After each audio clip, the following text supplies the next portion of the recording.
give it the James Worthy clap. But all right, everybody, welcome to the Hoops Rehab Show on a Tuesday night.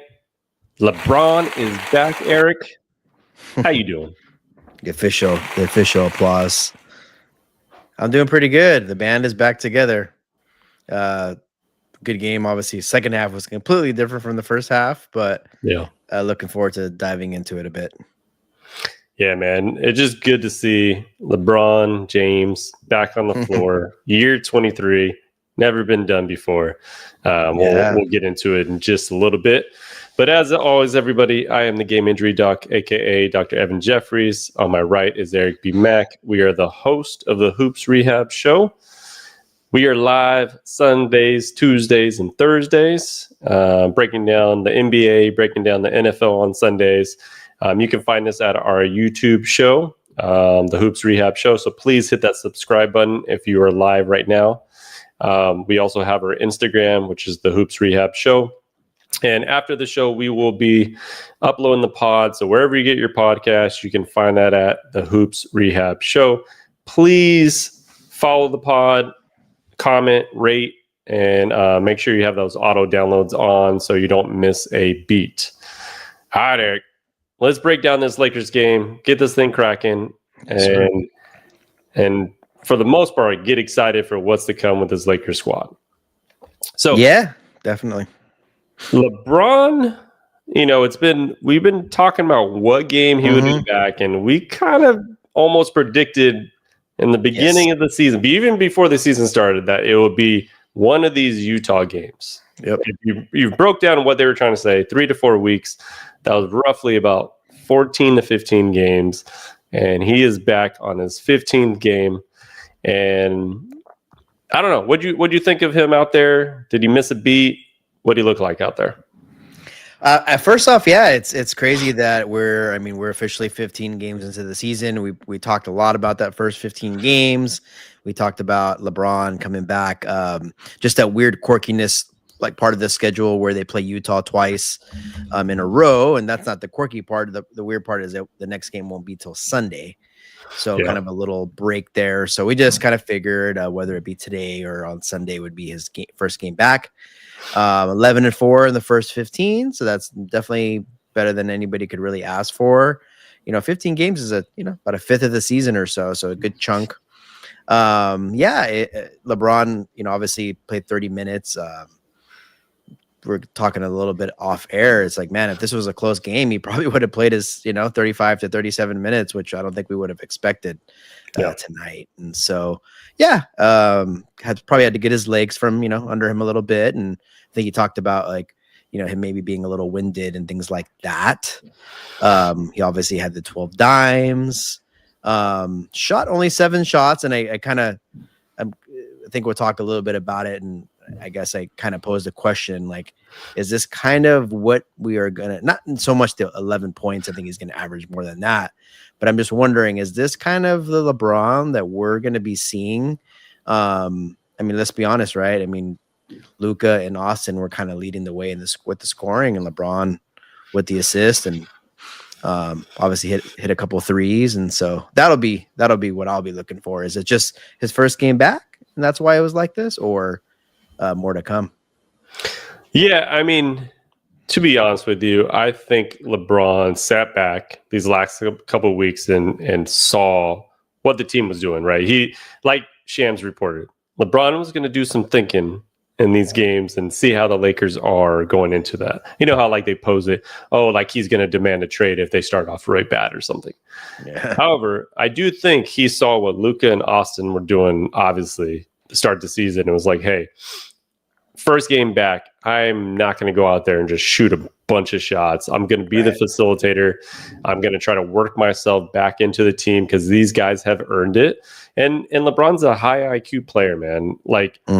There's a play that in the third quarter where he makes this wraparound pass all the way in the corner to Gabe Vincent, hits a 3 at the buzzard, and you're just like, yeah, we got a guy like that back. We basically added one of the best skilled point guards, point forwards there is in the NBA. Along to go with Luka, who already can pass, and along to go with Austin, who's a pretty good facilitator as well. So I think for now, as he over the next 10 games, I think you're going to see more of that facilitator type. And off the ball, shooting more threes off the ball and things like that. I think that's kind of how he's going to have to play this season in order to, one, save his body, and number two, to kind of fit in with the team that they got right now. Because it is a different team than it was last year. Yeah, all good points. I think we talked about it on a show or two ago that we were talking about a little bit about the adjustment with LeBron coming back. But we did mention that one thing that's going to go away is his basketball IQ. And so that was on full display tonight, and just making the right play. And he had 12 assists to 1 turnover tonight. So that's pretty impressive. Obviously, there's those times where he was in his career where he had the ball so much. So, of course, naturally, there's going to be some turnovers, but that was pretty good. I think you can't deny that one thing LeBron has worked on his last handful of years, or that he's really improved on, I should say, is his jump shot, 3-point shot. He's really incorporated that into his game. He didn't really have that the first half of his career. Obviously, he can hit some here and there, but that was one of the knocks, I guess, if you will, if there was one. And so I think he knows what today's NBA is like. He knows that his athleticism, right? I mean, he's getting older. It's going to just diminish. I mean, it's just the reality of it. And so he had to improve on his jumper. And so I think that could play big dividends kind of like the rest of the season here, because he could be open. I think he's going to have the open 3. You have to guard Luka. You have to guard Austin Reeves. You got to still guard LeBron's like penetration game. And so I look for him to have a kind of a career year from the 3-point line, percentage wise. Yeah, and I think for this whole team, there's going to be so many wide open jumpers, and luckily this year, I mean, if you look at the lineups that they have, I mean, you got LeBron that can shoot, you got Luka that can shoot, Austin can shoot, Rui can shoot. That's 4 people already in the lineup that can shoot from 3. Then you got Ayton, who can shoot from that mid-range jumper. Like if you need a little open shot, he has a good shot there. Then you come off the bench, you got LaRavia, who's a decent shooter. You got Gabe Vincent, who's a good shooter. Marcus Smart, not the best 3-point shooter, but can make him when he needs to. Streaky, just having those players right there. I mean, to me, that's you're having guys surrounded by these facilitators that can actually shoot the ball, right? And if you kind of go down the bench, you got, if you really need something out of Connect, who I don't think will play much now that LeBron's back, along with who we were going to talk about, Jared Vanderbilt. Yeah. He's kind of getting him hit the doghouse a little bit, but I think the Lakers have a totally different squad this year that can actually put up some numbers offensively, and it's exciting to see. Yeah, I mean, I think a big difference between like a Vando and like a Marcus Smart. Like, sure, Marcus Smart's not like the best 3-point shooter out there, but you do have to respect his shot. I mean, he has hit some big ones in his career, and he does make them, and you can't just leave him out there alone. So I think that's like a big difference. But yeah, I mean, they scored their most points of the year so far. So that was obviously good to see. I mean, look, and I think we're going to get into it in a second, but I mean, it wasn't obviously all sunshine and rainbow, right? I mean, that first half defensively was pretty ugly. I think the third quarter, they definitely turned the corner. We were talking about it again off air about Marcus Smart and his minutes and stuff like that could have been a big difference. But like, kind of what did you see? I guess, I mean, first half to second, right? First half, we were like, man, they couldn't stop a nosebleed. Yeah. So my biggest concern, and kind of what we talked about in the previous shows, was just who was going to start alongside Braun. Like, was it going to be Marcus Smart, or were they going to go with Rui, kind of like how they went with last year? But obviously having Ayton as your center. And I just felt like defensively, that's not going to be the most ideal lineup. Offensively, that's a pretty damn great kind of offensive front there. So I think eventually they'll probably end games with Marcus Smart in there because again, they need that person, that on-ball defender, and somebody to really hound these guards or hound anybody. Pretty much, he can guard small forwards. He can guard anybody on the lineup there. So I think that will ultimately be the thing. Whether you start him or not, it like, to me, I hate starting off a game when they're giving up so many points, like how they did tonight, right? Yes, they got back in this game, had a huge third quarter, and Marcus Smart was a big part of that. LeBron being the facilitator was a big part of that, and they started playing well on defense. But I hate getting yourself into a big hole. This was the Utah Jazz. You're getting a big hole against the Thunder. We all know what's going to happen. So I think as they work this LeBron back into the lineup, that will kind of be a fluid situation. They'll probably have to at least see 10 games of that kind of squad in order to determine if, say, Marcus Smart should be in the starting lineup or something like that. What do you think? Yeah. I mean, that's going to be a big decision that's going to have to be made. I mean, obviously, it would be perfect world if a guy like Marcus Smart could play 35 to 40 minutes a game, but we just know that, I mean, that just wouldn't be smart. No pun intended. Right. And so, because, the Lakers need him to be just healthy throughout the year. And so I'm pretty sure JJ Redick is just going to kind of pick his spots. Yes, you don't want to have those bad starts. It's weird because they gave up only 22 in the third. And I was just looking because I'm like, man, I could swear Utah was on fire in the beginning of the third, and they were. So they scored. Utah scored 12 points in the first 3 minutes of the third. So that means they only scored 10 the last 9 minutes. And I believe that's when Marcus Smart more or less checked in. Yeah. And so, because a lot of his minutes were in the third. But yeah, so that that I think that was a big reason for the change defensively there in that quarter. But yeah, I think we'll just have to see as the season goes on, because I mean, look, when you have Reeves, Luka, and LeBron now in year 23, LeBron is going to be taking off possessions defensively, and then just Luka and Austin Reeves are just not known to be just great defenders. So that'll be a little bit of a worry again. Yes, against your top opponents. Utah has some sneaky talent, right? They got some young players. They got Markkanen. What's his face? Kyle. Slow-mo? What's his name from UCLA? Kyle Anderson. Kyle, they got some vets like him and stuff. So you can see how they have 5-6 wins or whatever, right? But I mean, Lakers needed to handle business, and they ended up doing so. And I think at Utah it would probably be a tough game. It's just always is over there. Yeah. But that being said, hopefully they kind of figure out a defensive rotation that's going to really carry them. Yeah, Utah has a pretty explosive offense. I mean, I don't think they play much defense, but they score a shit ton of points, and you can kind of see that tonight. Yeah. I wanted to kind of get into just two things with LeBron. Obviously, him returning from sciatica, so how he looked on the floor. And then number two was amount of minutes. To me, I mean, my prediction was he's going to play anywhere between 24 to 28 minutes. He played 30, but if it was a close game, he's likely playing, like you said, about 35 to 36.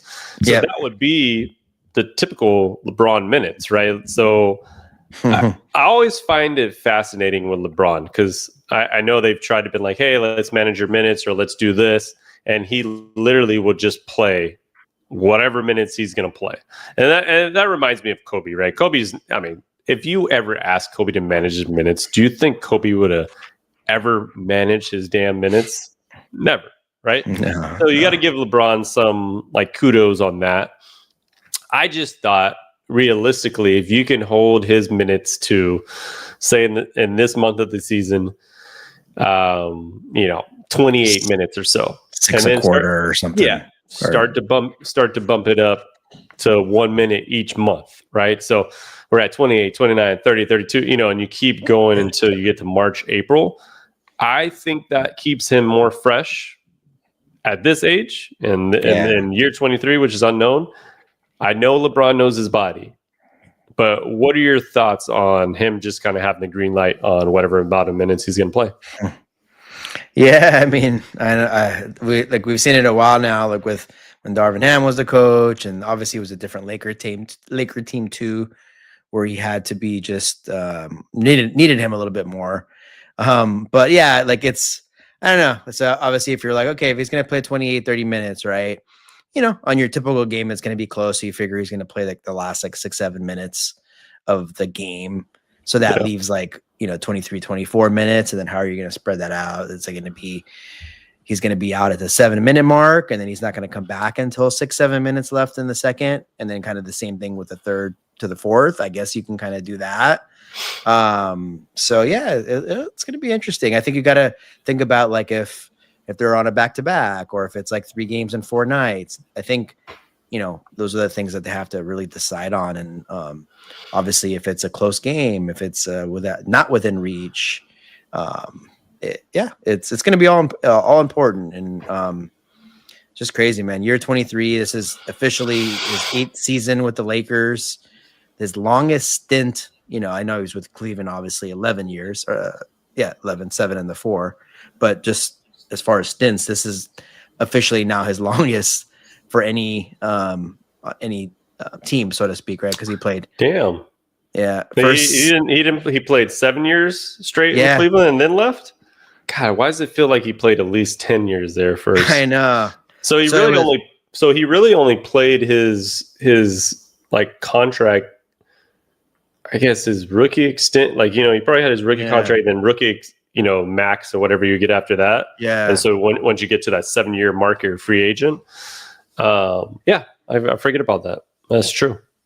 Yeah, it's basically was 7 years, and then 4 years in Miami, and then 4 years in Cleveland again, and then now 8 years with the Lakers. So whoever would have thought he would have doubled his Miami years here.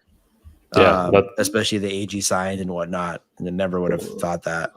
Yeah, yeah. So I mean, I always talk about whether or not his jersey is going to be retired a Laker. I mean, 8 years. I mean, it probably will be. I mean, he did win a championship, and if somehow the Lakers get through this year and win another one, then that solidifies that. Oh yeah, definitely. But it's just kind of interesting. Yeah, the longest tenured amount of time with the team is the Lakers. Pretty remarkable. Yeah. If he somehow, I don't know what's gonna happen if he's there like next year. It's like, damn, 9 years. So it's creeping up to like the length of time he's been in total with Cleveland. So, but yeah, that being said, 23 years, he kind of decides his minutes. I would say it more or less. He probably would have played that 35, 36 if it was close. And so, I mean, part of it could have been like, hey, we got some rest until Sunday. I mean, maybe that was the thought. True. Yeah. Too. Obviously this is like the only time, or other than the All-Star break and maybe a few days for the end season tournament. But yeah, I'm sure they're going to kind of enjoy these few days off. Yeah. And, overall how he looked in the first half, he obviously just looked like he was trying to get the game going, kind of let the game come to him. Still looked quick on his feet. In the second half, that was when he kind of put it all together, and it was definitely more of a facilitator and definitely felt a little bit more live. He kind of went for a steal, went into the bench. And so you could see him being more and more into the game. So the biggest test for him, because he hasn't played in this long, I mean, he really hasn't played a game since Game 5 against Minnesota. In that game, he tore his MCL, and then he had the sciatica, right? So it's been quite some time. He's going to need to see how his body feels tomorrow and the next day, right? So that will be the big test to see if he has any reactions. Hopefully, I mean, like he said in his practice interview, and I know from firsthand experience as a physical therapist, sciatica, nerve pain is like one of the worst things to have because it's so hard to control.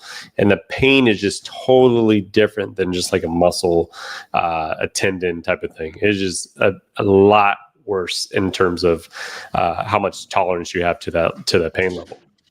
So it will be kind of interesting to see how he responds. But the good thing is they have like 5 days off in between games. So it was a kind of a perfect game to put him in, knowing that you'll have that. Yeah. I think that was like part of the reasoning. I mean, sure, like you could have held him off, but if he felt like he was ready to go, and then you have like that big rest, which again, it's not going to happen again for a bit at least. And so, it'll start to pick up, right? You're going to play Sunday, Tuesday, then Friday, I think, and then like Sunday, Monday, something like that. So that will be telling to see if there's any games that he's off, the minutes. I mean, one thing to keep in mind, you have to play at least 65 games to be considered like all NBA. And do you think LeBron thinks about those things? Probably not going to happen, right? Because he's at 60. He's already at 68, right? Yeah. By missing 14. So, I mean, like, he would miss 3 games the whole rest of the year. I highly doubt that. That's just, I think they have more back-to-backs than that, right? So, exactly. And I know he played in some back-to-backs last year, so that wasn't as big a deal. But, yeah, I'm sure he wants to, for sure, get the All-NBA and get some of those awards. And then also he definitely wants to make the All-Star team, I would imagine. Right. Yeah. So I think him being back when he is now will at least solidify him, probably more than likely he's always going to get voted in. Yeah. And so I think he'll at least get that nod, but he did obviously need to return and play some games though. Yeah, especially with the game. It's not going to be at Crypto, but it's still at the Intuit in LA. That's right. In LA. Yeah. So makes sense. Something to be said about that. So that means the Lakers will have 3 All-Stars. Should, yeah. Huh?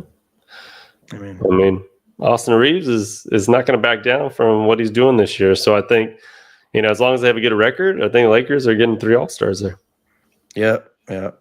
I mean, I would say certainly 2, maybe 3. So. Yep. All right, so just going to a couple comments here. We got, let's see, B out here. He's a facilitating king.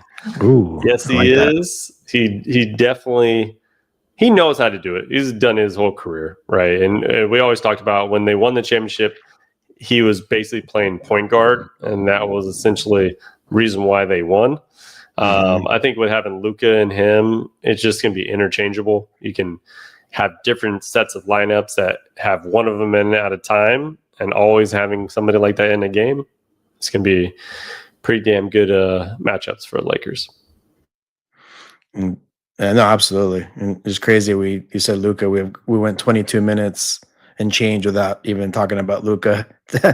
Like, just continues to be amazing tonight. Yeah, I mean, ridiculous. That's probably disrespect on our end. Ridiculous. The Don had 37, 10, and 5, and it was, I mean, in the third quarter, he was just going crazy. A couple and ones, hitting corner threes. I mean, just doing what the Luka magic is. And man, to have a player like that on this team in this time, and knowing he's a top 3 player in this league pretty much, and he's only 26 years old. Thank you, Nico. Sorry about your job. Appreciate it. Thank you, Nico. Yeah. Insane. Yeah. So I think moving forward, Lakers are 11-4 now. It's pretty damn good to kind of start the season. The first 15 games. I was looking at the schedule, Eric. They got Utah, Clippers, Dallas, New Orleans. Those four, they should not lose a game there, right? So then that puts you at 15-4, and I think that puts you in some pretty damn good momentum going into kind of this stretch run and going to get into the halfway point of the season. Yeah, they're going to go on a huge road trip after that. What's that? The 1, 2, 3, 6-game road trip. Yeah. So I think at least building that momentum, having LeBron back, essentially won they won Pelicans game too. So they would have a pretty good win streak kind of going into that road trip, which I think would be pretty damn ideal. Yeah. I mean, there's going to be, you got those 4 obviously at Utah. We just talked about it. Like, you just never know, but you just got to handle business having all those days off. But I guess if you get worst case, get 3 of those 4. You still have was it 14-5 record or so. So it still wouldn't be bad.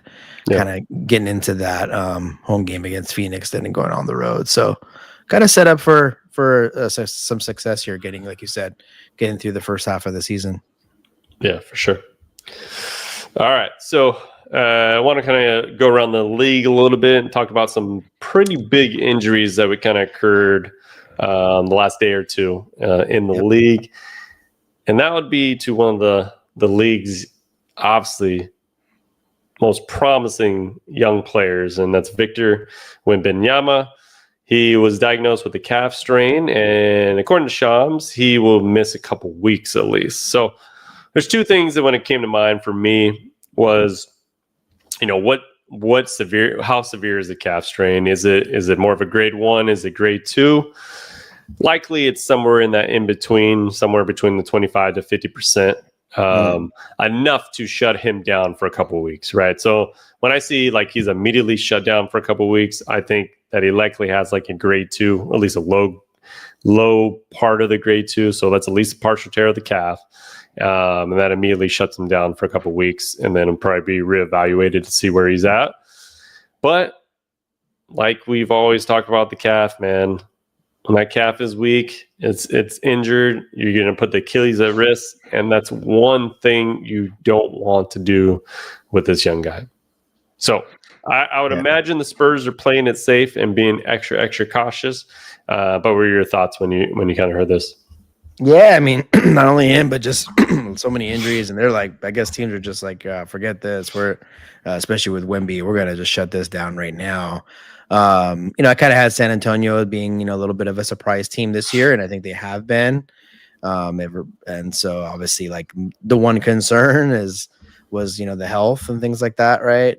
Specifically of Wemby, and so hopefully it's just one of those like ultra kind of conservative, like precautionary measures, and then maybe they caught it early enough to only need those 2 to 3 weeks, and we'll see how he does when he gets back. Yeah, it's interesting because there's no play in that game against the Warriors that you kind of saw this. So yeah, I guess in that way, it at least makes it more, hopefully that's more or less severe. That's probably, maybe it is a grade 1. They're just being extra cautious. Right. That was the same game that he dunked on Draymond. It was in his face talking all this mess. And it was such an amazing game, actually. So you hope that, it's nothing too serious and they're just kind of playing, being more cautious about it. But I did see that Stephon Castle is out too with the hip flexor strain for the next 2 to 3 weeks. So it's kind of tough for a team that started off so strong, and then now they've just lost 2 of their primary young guys there. Yeah, I mean, still 10-4, and so I think they got a road trip coming up. But they obviously need their guys back. I mean, I'm sure they could still kind of hold serve a little bit, but to obviously make any noise in the West, they're going to need those guys back and fully healthy, of course. For sure. And then going east, we had Giannis leave the game yesterday with what they already called a groin strain. And then they found out today with the MRI that it was more of a grade 1. So that was kind of a best case scenario, just kind of a mild strain there. So look for him to probably be out about 1 to 2 weeks. I feel like nowadays they're keeping guys out a little bit longer with some of these soft tissue injuries, just because they know how quickly they can re-aggravate it. And you want them kind of for the stretch run. You saw Jalen Green come back this season from a hamstring strain. Not sure if it came back too early, but in his second game back, he basically aggravated it and now is out for 4 to 6 weeks. Right, so he made the strain a lot worse, or just basically tore that muscle again or in a different spot. So that's one thing you just have to watch out for. So I think I would imagine they're going to be a little bit cautious early on, and he'll probably be out with about 2 weeks with that. Yeah, man, it's crazy. These groins, these calves. I think, these teams don't want, like, especially for Giannis, they don't want this to be a year-long or season-long problem where they're in and out of the lineup. So it's like, let's just still technically early in the season, let's rest him. And we'll kind of see where the chips fall when he's back. But it sounds like it was, I guess, like kind of best case scenario. And Again, hopefully it's just like, a little bit of rest, and I'm sure he'll be back strong. Yeah. I mean, the tough thing about the NBA, especially early on in the beginning, and I would say a lot of sports, like you see it in the NFL too, this is when the strains happen. It's kind of like coming from off season to early season, Just to and getting their body back into regular game shape. This is when this happens the most. You see it in NFL, a lot of hamstrings, a lot of calves, a lot of quad kind of strains. And then as the season goes on, you don't see them as much, right? You might see a couple here and there, but they're just more prevalent in the beginning. And I kind of think that's what's going on in the NBA right now. Yeah, I can see that. They obviously shortened like the preseason by 2 games. I think like every sport now, like the preseason is really just seen as just like not nearly as important as in the past, because you're worried about a freak accident in a game that doesn't matter. Even if you do play, you're probably going at 70%. And so I think, like you said, like hit the nail on the head, like this is like a byproduct of that. And so might be, something to think about in all these, at least American, professional sports, where maybe being out there for a few games, kind of like a dress rehearsal, if you will, could help out, because it's crazy going from 0 to 100, right? I mean, just like that, game 1 of 82, you're up and running. So that is definitely an interesting point. 100%. And to kind of wrap that up, another star, Ja Morant, is out with the calf strain for the next 2 weeks. Man, now, same type of thing is more likely grade 1, since they put him out for 2 weeks. But my question for you is, does Memphis work on a trade right now? And do they try to hold him out until they can facilitate a trade? Because I don't know if you've seen it. I don't know if you've seen Memphis recently. They bad. It's not looking good. And the whole team chemistry is off. Everything about that team is off. They've lost 5 in a row. They're 4-11, and we still cannot remember the damn coach's name. I know. Right when you're talking about them, I couldn't name right now. Tell me his name. I could barely picture him. I can't even tell you what it starts with, to be honest. No. Sorry. So sorry. Disrespect. I'm trying not to disrespect you. You're not a household name, and I think that was part of the problem. If you're going to fire Taylor Jenkins and then basically hire somebody within the staff and not really go out and look for anybody, I think that can be a problem, especially if you didn't do anything in the playoffs.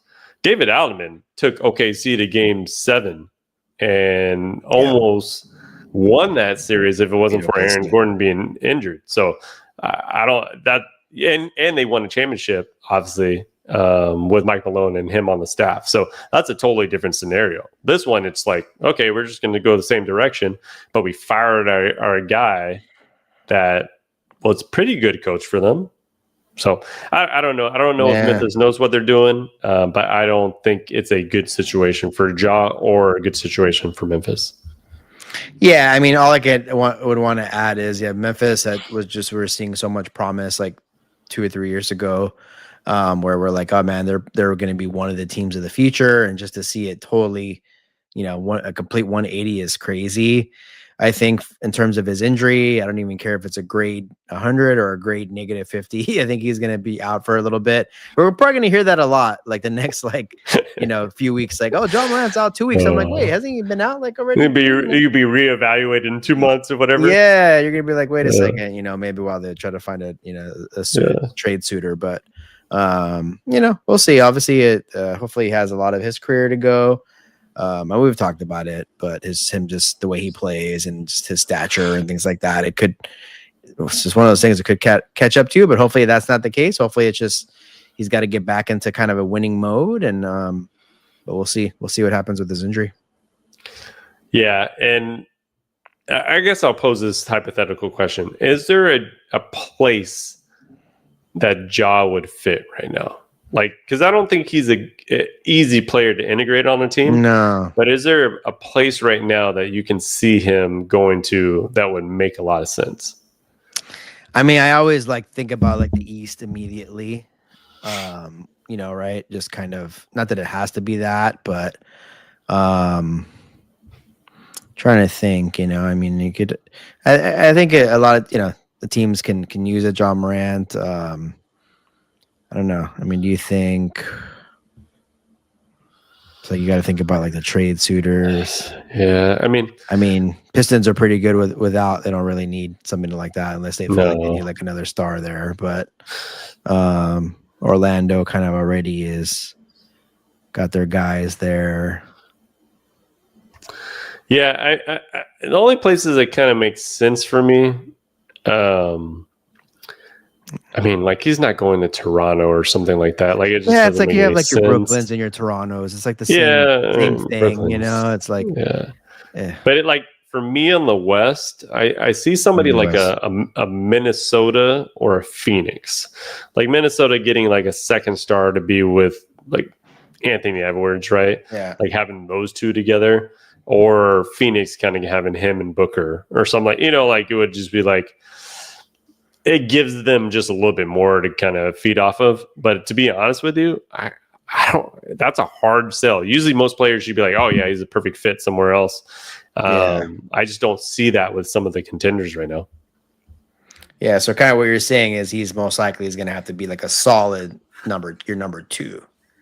Yeah, I guess I'm saying that. That's what it sounds like. I mean, I'm not saying like. Okay, is to me, you name all these teams, right? Is Ja a number one over Cade Cunningham?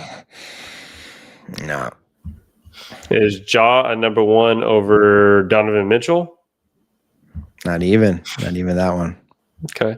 I give you somebody on Toronto. I mean, he's number one on Toronto. So that's why I said Toronto might be a place where if you got a really superstar like him and they have some young pieces and probably some draft picks that they can kind of go, you pair him along with BI and Scotty Barnes or something. Yeah. That could be a pretty big move. But yeah, he's not going to be over Jalen Brunson. He's not going to be over Embiid. I mean, Embiid, the Boston guys, obviously. Yeah. So unless he's going to Boston or something like that, like you go to Boston and you're going to be playing with like Tatum and Brown or something like that, but that doesn't make any sense. So, just thoughts, just kind of see where he fits. Yeah, we'll have to see. I mean, obviously the odds already kind of just hangs around at least until the summer, but I'm sure that noise is going to get louder and louder as they kind of fall in the standings. For sure. All righty. So as we wrap up this show, Eric, you got any last little comments, any NBA nuggets there? No, I think that's it. We talked a lot. Obviously got a little break for the Lakers, but there's obviously going to be a lot of other NBA action this week, and look forward to talking about that in a couple of days. For sure. All right, guys. So we will see you on Thursday. Look for the live show. And until then, the Hoops Rehab show is out. Peace out, guys. Peace.